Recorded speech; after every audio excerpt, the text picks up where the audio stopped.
What's up, everyone? This is Angelo coming at you with episode 233 of Spinning Thoughts. Our special guest is Like Pacific, and this is one of my absolute favorite bands. Like, truly, I love Like Pacific. And this is now the fourth time that we've had them on Spinning Thoughts. I think Dan's talked to them the most. It's seemingly becoming a competition between Dan and myself and our undying love for Like Pacific. So Dan met up with the band in Waterloo, Ontario. This was at the beginning of the Control My Sanity album release tour, one of the best albums to release late last year in 2021. If you look behind me, you can see the vinyl back there as well. Again, love this band, love Control My Sanity. If you haven't listened to it yet, this is my plea. I implore you to go and check out Control My Sanity from the amazing Like Pacific. So Dan, if you remember last week, talked to Action Adventure. And Dan did double duty. At this event, he caught up with Action Adventure. Go back and check out episode 232 for more info on that band and what they have going on. But while Dan was there at the event, he caught up with the headliners themselves, Like Pacific. He dove into what it is like being in a band right now and touring post-COVID, what it was like creating Control My Sanity, and a whole lot more. If you like this kind of content, make sure you give it a like on YouTube. Make sure you're subscribed on YouTube and wherever you listen to podcasts. We're on all social media at Spin Thoughts. Our website is thespinningthoughts.com. And of course, we have premiere episodes every Thursday at midnight Eastern on Adobe Radio. So much love for Adobe Radio. Make sure you go and check out the other personalities, the other podcasts, the other shows on Adobe Radio, and keep an eye on their socials because there's some pretty fun content that they are going to be dropping for back to school time frame and so much more. So go show the love. So without any further delay, we're going to dive into Dan's conversation with one of our collective favorite bands, Like Pacific. Hello, Dan Bowyer, Canadian contributor for Spinning Thoughts.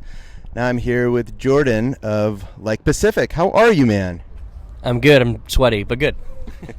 It's good to see you. We were just saying that my last interview before the pandemic started was the Super Spreader event of the century in Hamilton. It sure was. Before the world shut down, yeah. It was March 7th, 2020. I remember the actual day. So yeah. It was like there was nothing that week, so it makes sense. Like, it was everyone just being like, should we shut our bars down? Should we shut our businesses down? And then it was like, okay, Monday, this day, we're shutting down. You're like, oh, God. So, yeah. I remember my wife being like, should you really go to this show? Have you heard about that thing?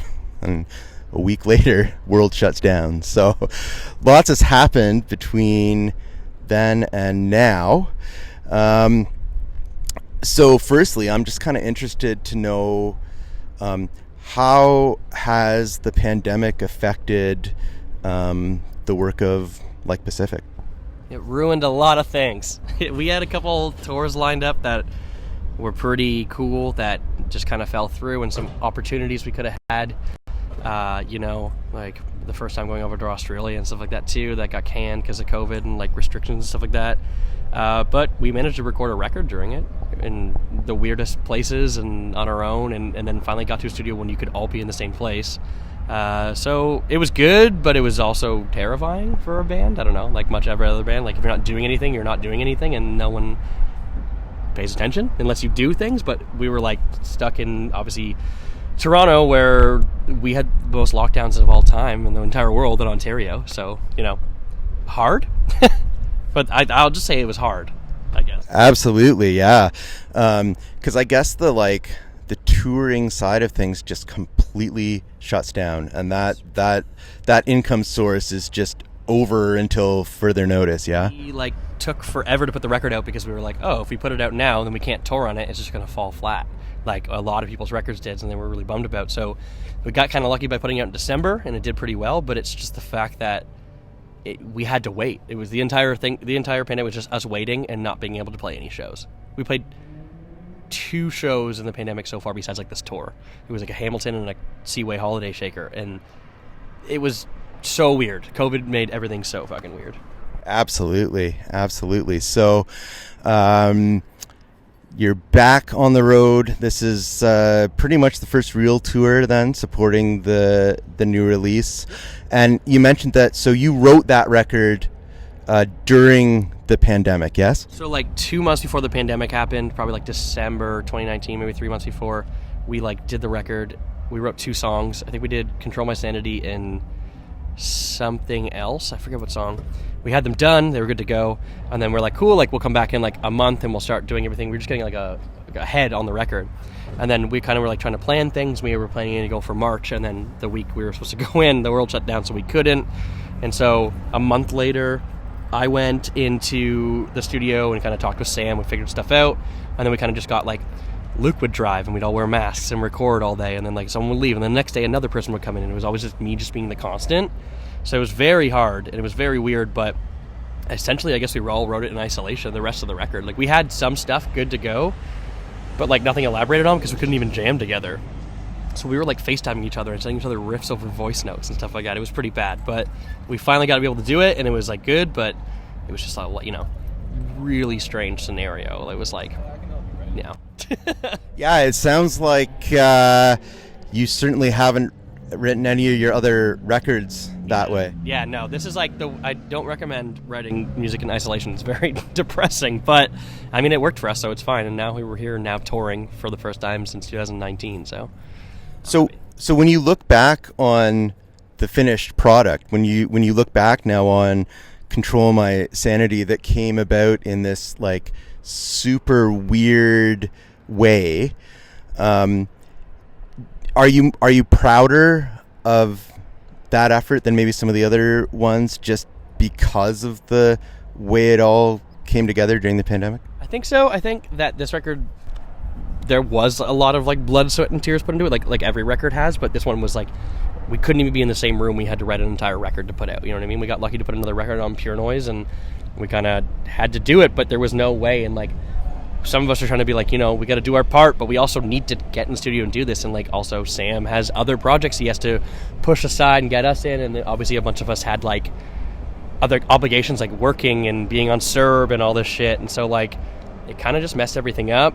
But I do think that we are super happy with the record outcome because we worked so hard on it. You know what I mean? It was like the hardest record we ever worked on, besides like maybe Distant, because that was our first record. You want to do well, but this one I think we put everything into it, you know? So absolutely. And so would like the fact that, okay, so basically you've had an income stream dry up like every other musician because you can't tour, and now you've got to write this record in this weird way. And yet you all have to worry about income, right? Yeah, like some of us work at bars, so that was like completely nixed, like no bar work, so you're not making any income in a band and you're not making any income at a bar. And then, you know, Luke works in a retail shop, and he was doing that for a bit because like things could be open in that sense for like drop off, pickup, stuff like that. So like he was the only one really working, but he was worked to the bone because it was just how it is. Like, you know what I mean? Like it was like they're short staffed, people are quitting, so you have to come in. So like him living in Kingston and doing that was like kind of hard. And then, you know, everyone during this pandemic kind of got married and shit, or are getting married and bought houses and stuff like that. So it's like the real adult like kind of situation. But yeah, I don't know. It's like, it's just messed up.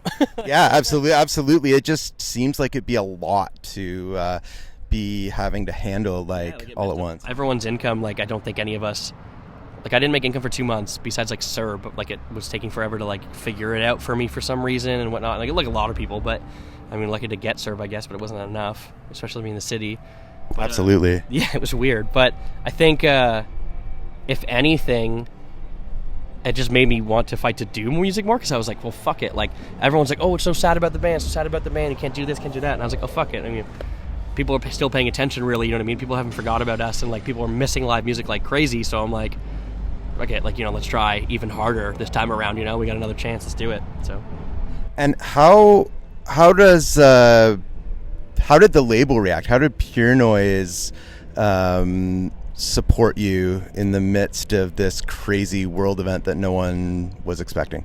They were super cool about like the timeline on things, because like the record should have been done in 2020, and it didn't finish until 2021 summer even, and then it released in December. So there was not a lot of lead up to it at all, and we kind of just had to pump content out as much as we could. Like I think we filmed 3 music videos in a week and a half, Like, it was just like I took off work, which was like awful because, you know, we just weren't working. So, but like stuff like that. But Pure Noise was really good about it. I mean, like, they really pushed with this record for us, which is really cool. So, and they were cool with the timeline. They get it. They were like, you live in a different country, and like the rules are different there. Like, do what you can, please, but like, you know, no one's gonna break your arm if you're taking a little longer. Oh yeah, absolutely. Falsifier were talking to me about that the last interview I did. They'd just come back from a US tour, and they were reflecting on the fact that the experience of the pandemic has been a little different, I think, in the US than it has here in Canada. I feel like we had way more restrictions. We had the most lockdowns in Ontario, and we had the most restrictions here. I mean, maybe not the most restrictions, like, I don't know, a lot of other places in the States, maybe like smaller towns and stuff or bigger cities, but Toronto definitely went through, like, I think the most in North America. Like, we had the most lockdowns. Like, I'm going to say 4, 5 even, I don't even know. Totally, yeah. But that has such an impact on what you're trying to do music-wise. It stunted every single thing, and then it made people think, like, do I want to do this anymore? Should I want to do this, do that? You know what I mean? Like, people's lives had to go on no matter what. So that was the hardest part, I guess, like, was just having to adjust back into it post-pandemic, but also stay sane during the pandemic, which, I mean, Control My Sanity is kind of like, that's, I mean, speaking of being sane, you know, kind of where it came from, just being in isolation, right? So that's kind of where the title came from, just being at home. Yeah, so all of this music, your record, and I'm sure many, many others. Yeah, lots of bands have doing some, like, I mean, lots of bands have put on some dark shit that came in COVID time, so I totally get it. And I think that's, like, ours is a product of that too, for sure. But it's like, it's cool, but it's also like, oh my God, I can't wait till we all get past this, you know? Like, it feels like it's almost done, but I don't know, we'll see. Yeah, we're in a different space now. You're able to do this this run of a few Canadian shows and then down into the States into the second week of July, yeah? Yeah, so we leave for Pittsburgh this coming Tuesday, and then it starts like a week and a half of shows, and then we come back, hit a show on the way back in Ontario, and then we're done for a bit, and then we got some stuff coming up in the fall, but, you know, can't say it. Of course, yeah. So how did this short run come about? Did you, as Like Pacific, decide like, hey, we want to like get it back out on the road now that we can, or was it more like Pure Noise, you know, coming to you saying, hey, can we book a headliner for you? Like, how did this tour materialize? So, like, Adam from Rarity is our manager, and so is Rich Fernandez from Tandem, with the book for Tandem.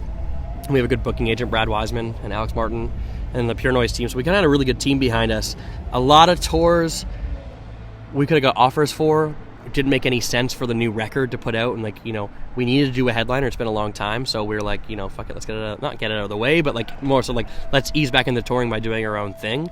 And so yeah, they helped a lot with that. It was like a lot of figuring stuff out, and like there was a lot of holes in this whole tour. Like, it was months of figuring things out. Bands had to drop for other better opportunities, which I understand, but it was like, you know, it was a hassle. So now that it kind of came to fruition, I'm like, okay, sick. Like, this is cool. Like, everyone did their part, and we're doing it now, so like I'm happy, you know what I mean? Like, everyone did a good job and helped each other out this entire thing. So our team did numbers for sure, did wonders.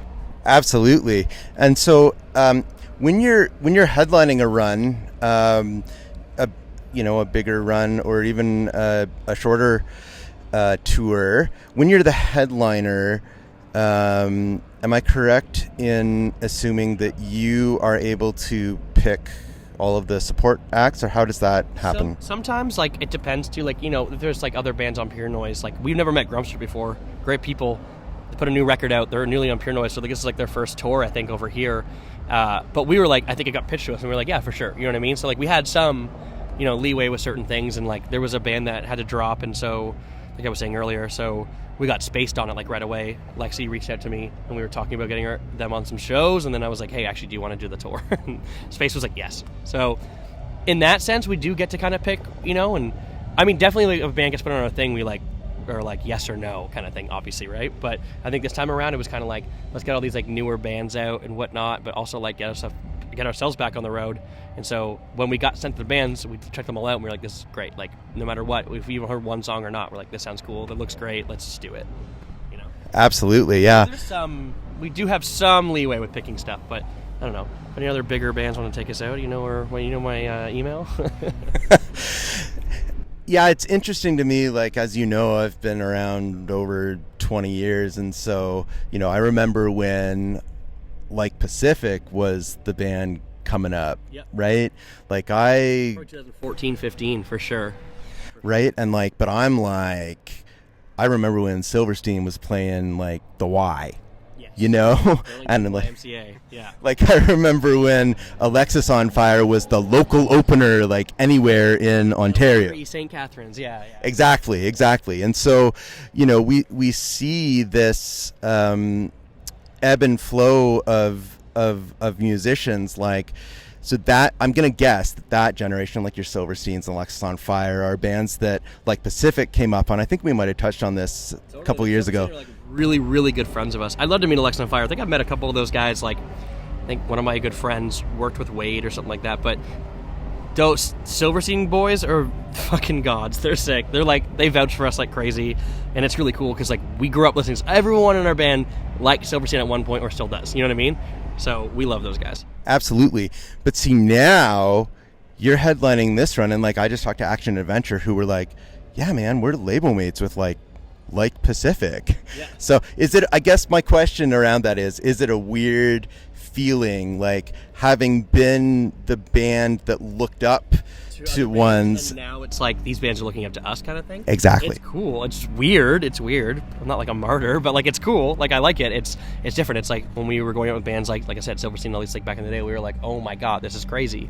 But now it's probably the same for them. They're thinking, like, oh my god, this is crazy. And I'm like, nah, like, everyone's in here to do the exact same job. We're all chill, like, So I think it's cool. I think it's great that these people can come out and be like, sick, we got on a label, we want to be on it, and we get to tour with the band we like, which is, like, the same I can say for these guys. You know what I mean? We checked them all out before we brought them on the tour, something we didn't ever heard of, and we were like, we like them, let's bring them out, So absolutely, yeah.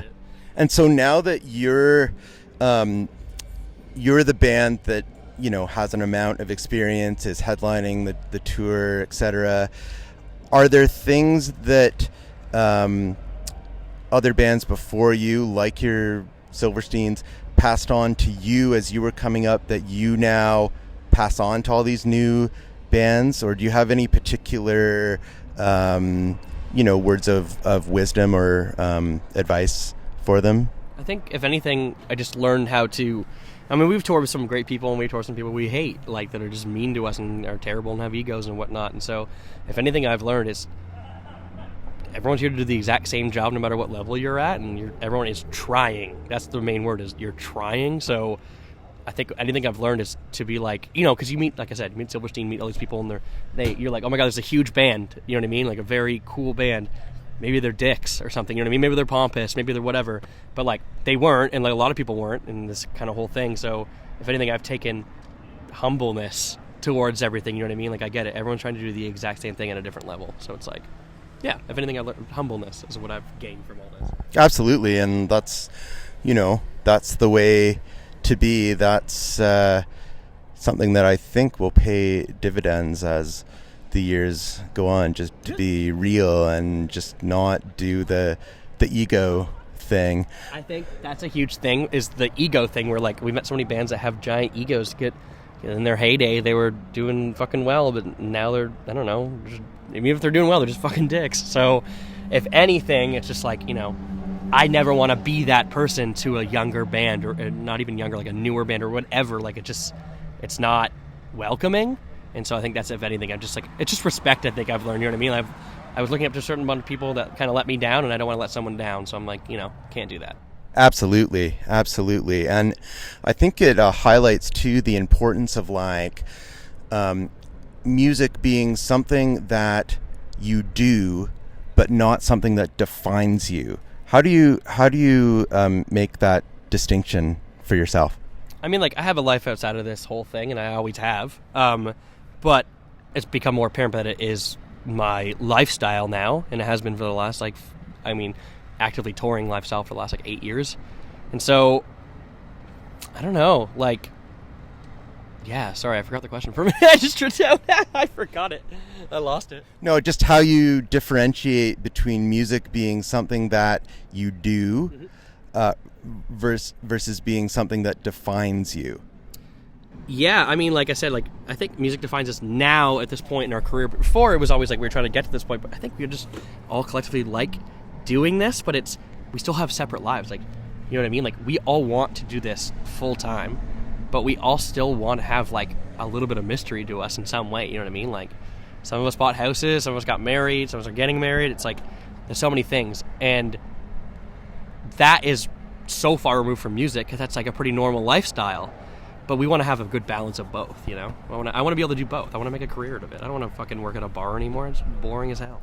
Absolutely. No, I hear you. But it's, my sense is that as the years go on, that holding that balance becomes more and more important. Would that be true? We have the balance now. Like, I think, like I said, a lot of people's lives changed in the pandemic and stuff like that for the band. And so I think now we're trying to find the balance, as before we weren't finding the balance. We were just doing the band. And now it's having the exact same mentality, but finding a balance, like finding a common ground, you know? Yeah, because you would have started this, were you guys in high school when you started this band, or just I was after? Like a year and a half out of high school, 2 years out of high school. Right, I'm so 21 now, so I would have been 21 10 years ago-ish, maybe 20. We didn't really do much. We played a couple shows here and there, and then we brought the band to Toronto in like 2012, played a bunch of shows in Toronto, and a little bit of Ontario stuff, and then 2014 hit, and we had a demo with Pure Noise, and we signed with them in 2015. That's when it kind of became different. I mean, it was only band stuff at all times, and now it's like work, band, life, and we just got to balance it, you know? absolutely, right? None of us care. We're like, oh, quit a job, break up with this person, do this. It's like, who fucking cares? But now it's like, we just have our head on our shoulders, I guess, and we're trying to figure it out, you know?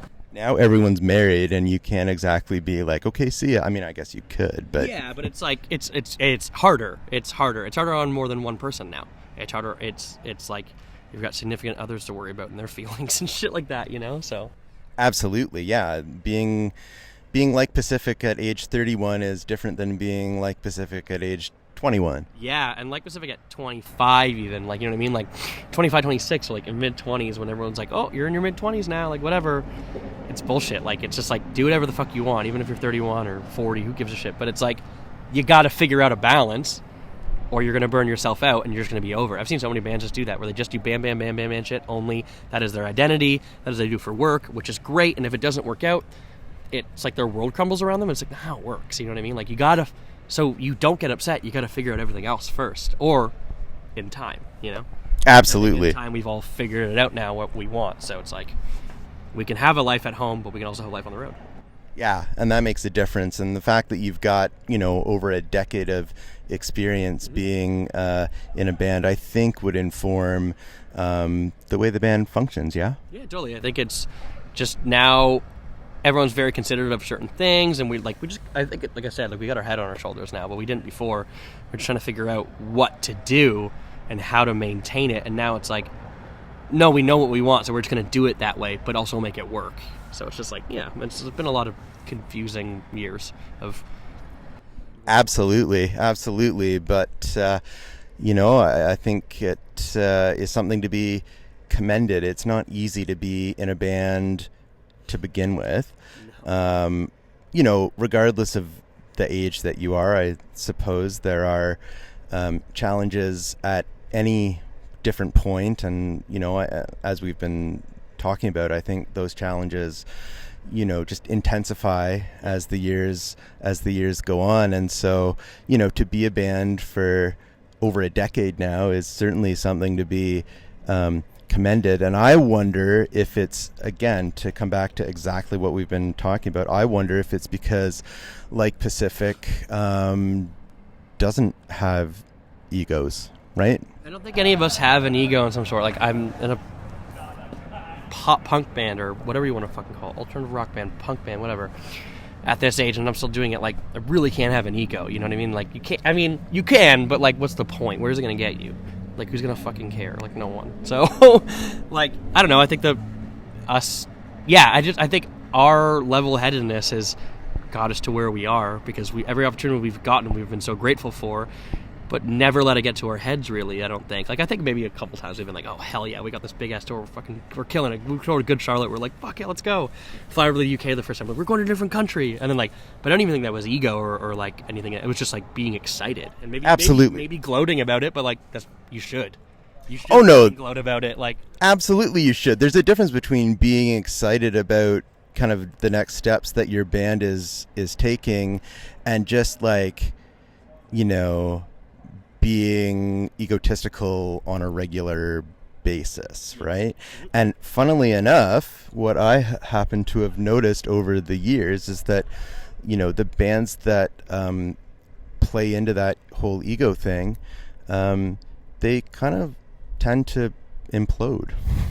I know some bands that have changed over the years, and I'm very happy for them, but at a friendship level, I see where it's gotten to their heads and they just kind of...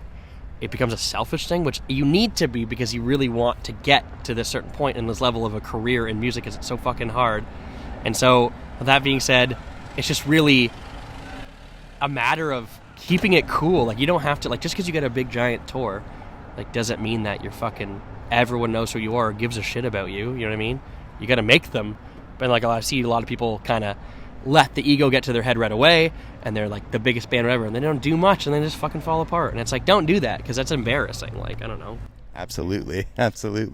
So to get back to the new record, Control My Sanity, what are your hopes for the new record?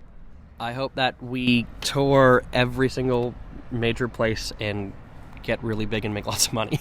I hope we're fucking huge. I swear to God, I'm over this shit. Let's go. Like, I'm not really over it, but I'm like, you know what I mean? Like, it was so lucrative before the tour, and it was really working for our lifestyles. And then before the pandemic, and now that the pandemic's happening, it's like kind of starting from scratch again for us. Not necessarily, but like a little bit. You know, we gotta get some shows out of the way before we do any big stuff. But yeah, I don't know. If anything, I think it just, I don't know. Yeah, it's just chill now. It's a different experience when you've put out a number of records, because this is your third full length? Yeah. So it's like, yeah, third full length. Been signed for 6.5 years, 7 years, I'm going to say. And so, yeah, just, I don't know. That's it. And so there may be revisiting, going places that you haven't gone. I'm not going to ask you to, talk about any specifics, but we're definitely gonna go back to the UK and tour the States and stuff like that. But like, I'm hoping that there's other better, not better, but like, more opportunities, if anything, not better or worse or whatever. Just like, I want to be able to make this. Like, I don't know what else I'm gonna do. Like, I mean, I could work at a bar for the rest of my life. I don't want to. Like, I think I was born to be creative. This is what I want to do. I want to make like-specific work. I think we all really do. And so that's, like I said, with this pandemic happening and shit like that, it's like, now we know what we want. So it's like, do it. So it sounds like there were some things obstacles, yeah, for sure. There was just like some stuff, Everyone's just got different lives now, And even before, like, people change and grow up, and regardless of a pandemic, so it's like, you can't really blame them, but yeah. And it sounds like, though, you've also learned a number of things coming out of the pandemic, which will inform the way Like Pacific goes about things in the future. Would that be fair? Yeah, like, I mean, like, and a funny one is, like, I'm never gonna sleep on someone's floor ever again, like, unless I have to. But comfort level, that's for sure. I'm like, let's fucking, I'm 30 years old, like, I don't want to hurt my back or some shit, you know what I mean? Like, then I can't go home and fucking work at this stupid bar. But my bar's gonna listen to this and be like, yo, we fucking fired, but I don't care. But yeah, I don't know. Like, I think a lot of things that we would have learned, I mean, like, personally for me, I'm like, I just, out of understanding people's boundaries and shit now too, for like seeing how many people, like, during the pandemic were super like, who fucking cares, and people who were like, don't talk to me, and then some people were like, I'm not leaving my house. And I never judged a single person for any of those reasonings, because it's like, there's an entire world that thinks differently than I think, so you gotta let them have it, So if anything, I've learned how to learn how to respect other people's opinions on things, you know what I mean? Because we're just all trying to get through it. Yeah, just kind of meeting people where they're at. Yeah, making it comfortable, not making it like, you know what I mean? Like, if anything, I've learned how to be a better person by being more respectful in certain ways and stuff like that, and like knowing what I want and being nicer to myself even, you know what I mean? It was, all I did was smoke weed every day for 2 years, do drugs and do nothing, and because I couldn't work and we weren't touring and it was depressing as shit, and then we wrote a record and it did well, and it was like, here we are, you know what I mean? So seeing it come to fruition is like the best part, so I'm like, Yeah, awesome. We're very happy for everyone in Lake Pacific, and thank you for taking some time here again with us at Spinning Thoughts. It's always great to see you. And just before we wrap, is there anything else that you'd like to add? We're gonna have a fall tour this year for sure, and you have to come to it, and if you don't, I'll scream. That's it. All right. I'll fucking kick your parents' ass. I don't know. What do you want to hear? Well, then I'll see you in the fall. Yeah, exactly. Yeah, please. Like. All right. Thank you again. Of course. Thank you. And until next time, we will share music and spread love. Perfect. Sick. Once again, I want to thank Like Pacific for being here for episode 233 of Spinning Thoughts. I'm looking right now, and this band has been on, again, this is the fourth time, episode 78, episode 143, episode 198, and right here, right now for episode 233. Thank you, Jordan, and all of Like Pacific. Love you all, and can't wait to catch up with you myself, hopefully soon. If you like this kind of content, make sure you give it a like. Follow us on all social media at Spin Thoughts. Our website is thespinningthoughts.com, and we have premiere episodes every Thursday at midnight Eastern on Adobe Radio. We will be back again, same time, same place next week, but until then, make sure you share music, spread love. Now you're just playing a fool, we can tell.